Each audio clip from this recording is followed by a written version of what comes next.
Hey, just wanted to share a 2 year, well, slightly over 2 year update of ownership to this Ducati SuperSport. I just broke like 10,500 miles on it. Commute pretty much 4 days a week on it. I was going to go over quite a few different things here. So the first thing that I really like about this bike is the ergonomics of it. It's pretty comfortable.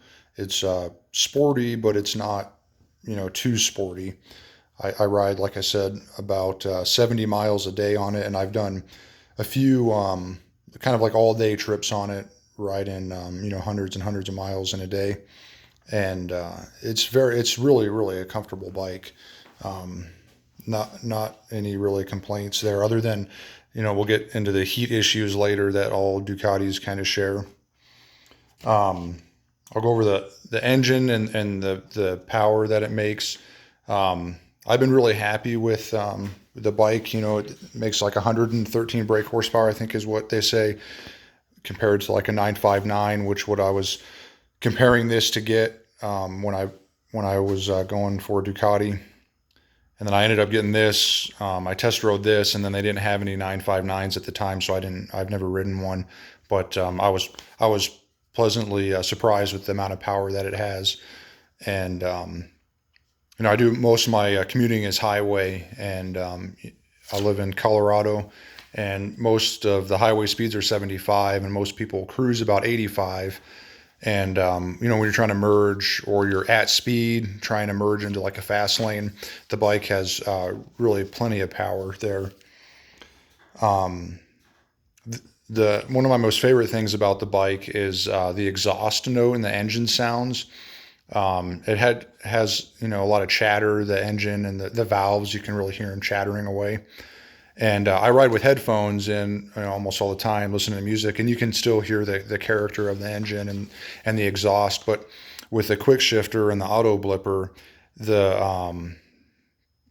when you're using the auto blipper to downshift, the engine is so like burbly, grumbly. It just has so much great sound. Um, that's one of my favorite things about the bike, and the sound. When you're accelerating using the quick shifter, that the engine just really sounds great, and it has this. It's a lot of fun. It's almost addictive if you're at like 20 miles an hour at like 4,000, 4,500 RPM, and you just really give it like full throttle. The engine just has this like, it's just like, I don't know. It's addictive how great that sounds. Um, I'll talk about the quick shifter and the auto blipper. I've had some trouble with false neutrals with the quick shifter. It's mostly between like first and second gears. I've never, I might have experienced between like second and third before, but most of the time it's between first and second. And the quick shifter between first and second, like I said, is it really like bites and grabs really hard. You can feel the bike not like jerk, but really grab into that second gear that you don't feel that in any other going in between any other gears. And then the auto blipper, I've not had any problems with that. You just have to make sure you're firm and follow through with the downshift. If you do like a weak downshift, you can give yourself a false neutral. Um, I do notice too when you shift between first and second with the quick shifter, it'll trip the traction control warning light, which is on the top. It'll flash a little yellow bar there, and that's just, I guess, a testament to how hard it's grabbing into that second gear. I think that's just because the bike has so much torque down low in the rev range. I think that's part of why it does that. Another thing, one of the features that the bike has, and pretty much all new bikes have, are the riding modes. That's a big selling point for bikes nowadays. This bike has three. It has the sport, the touring, and the urban. And to be honest, I hardly ever use the riding modes. I pretty much leave it in sport and ride like that. I've I've used the touring, like if it's raining and I'm on the highway, I'll flick it into touring mode, but it's kind of they're almost useless really. If you're in touring, it's not very responsive on the throttle, and that takes away from the sport bike, the sportiness of the bike, which I don't like. The fuel economy on this bike is pretty good. I average about 41, 42 miles per gallon on the bike. The tank's kind of small, and, riding about 70 miles round trip, every day I have to get gas, like every other day or so. But it's not too bad. I think I get like 170 or 180 miles per tank, something like that. The style of the bike, that's what really kind of drew me to this, is that, as all the other reviews say, it looks a lot like the Panigale, but it's a little bit more relaxed of a sport bike. And I do love the looks of this. Every day when I come out of work and I see it sitting in the parking lot and the bright cherry red of it, and it just looks so good. And it's real exciting to get to walk out to and be yours. The Diablo Rosso Pirelli tires that it came with from the factory, the rear tire, I really didn't get a whole lot of life out of it. I think I changed it at 5,600 miles. And the front tire, I've got a new one I'm going to make a video here pretty soon on how to take the front tire and axle out. But that's still the original tire, so it's got like 10,500 on it. And that one's getting pretty kind of scary low on the tread there. And I replaced them with the Angel GTs that Pirelli makes, and those are excellent tires as far as the rear goes anyway. To me, it feels like it has just as much grip as the Diablo Rossos did, but it's going to get a lot more life out of it.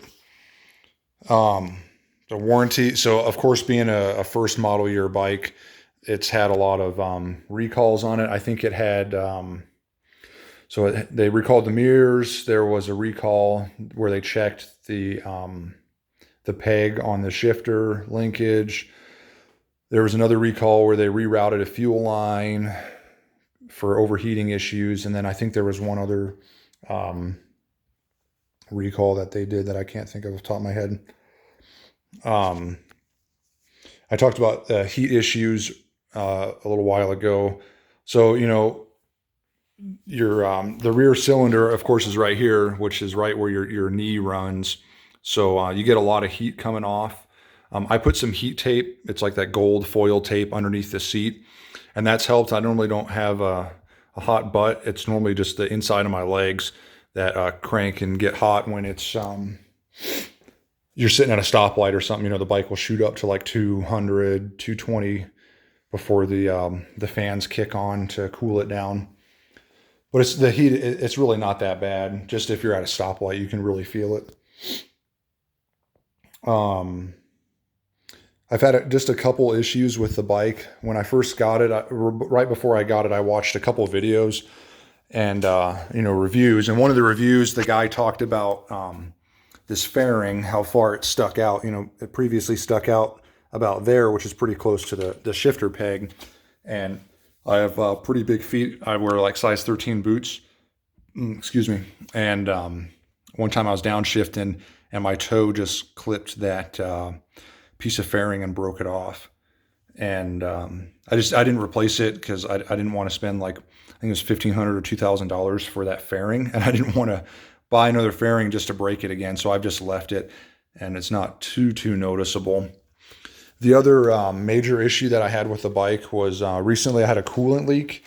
And I had it at the dealership for about a month, and there was a hole in the coolant line that comes back to the expansion reservoir. And it was about it was a pinhole hole. You couldn't see it with your naked eye, but it was after the factory warranty had expired, and my extended warranty doesn't cover hoses. It just covers like mechanical parts. But and they wanted, I think, like $600 or $700 for labor because they had to tear into the engine to get to that. And but I got very lucky, and Ducati decided to goodwill and do the warranty work anyway, even though it was outside of it. A couple like little gripes. I kind of talked about the quick shifter first and a second, that it really kind of grabs into that, and it doesn't feel super, super smooth. So a lot of times when I'm really getting on it, I don't use the quick shifter from first to second. I'll manually use the clutch, and then after that, I'll use the quick shifter. Another little gripe that I have with the bike is the clock on it. I've seen some posts on the forums. Other people have the same issues. You know, it has a built-in clock with in the display, and it doesn't keep time very well. I think over about, you know, a course of like 7-8 months, it'll walk and go faster. So by like 7 to 10 minutes, which is kind of annoying. You know, the bike has a sophisticated computer in it, so why can't it keep time? You know, it's kind of just an annoying little thing, quirk to the bike. I guess another thing I forgot to say was this bar end. I replaced the grips with Oxford heated grips, which I really, really like. You know, that's a huge thing. I was going to get the Ducati heated grips for the bike, but they were taking forever to come out because I bought the bike right when they came out. So I ended up getting the Oxford heated grips. And this bar end a few months ago, I was just washing my motorcycle after the week, and I noticed my bar end was missing. And you know, that was like $60 to replace because it's like 4 or 5 different parts. So that was another little thing an issue. The oil changes on this bike are really nice. You actually don't have to take any of the fairings off at all. You can see that silver plug there. That's one of the drain plugs, and the oil filters right there. I'm going to make a video here pretty shortly about how to change the oil on the bike. It's really, really, really simple without having to take all the fairings off. I like that a lot. The single-sided sway bar, that's really nice as well. I'd never changed a tire before, and you know, I watched some videos online, and I did the rear tire myself. And other than, you know, finding the specialty tools like the 55mm socket for the rear, you know, having to order that online, it's really, really simple to take care of. But overall, you know, it's a really great bike. I love the looks of it, the power, the comfort, how comfortable it is. The exhaust note, like I said, it just really has a great sound to it. I'm sorry, I guess I forgot one other thing that I did. I haven't done a whole lot of modification or upgrades to it other than the heated grips. And I added a phone mount, or, you know, RAM phone mount there. It goes into the left handlebar there and clamps your phone. The only, like I said, so heater grips, the phone mount. The only other thing I did was I replaced the factory headlights with lights that have more of an LED, like a white hue to them, so that way they match the LED running light. It's hard to show on video. I made another video where I talked about that, but it really does make a big difference, and they're brighter as well. But overall, I really, really enjoy this bike. If you're looking at them to get one, I would test ride a 959 just to see how much, you know, that 157 horsepower, how much better that is. Like I said, I've not ridden one, but I would test ride them and compare it to this. But overall, it's a really great bike. I commute on it. I love this bike. As my first ever Ducati, it's been a pretty good experience so far. And I would definitely get another Ducati after this experience. Well, I think that's it. Ride safe.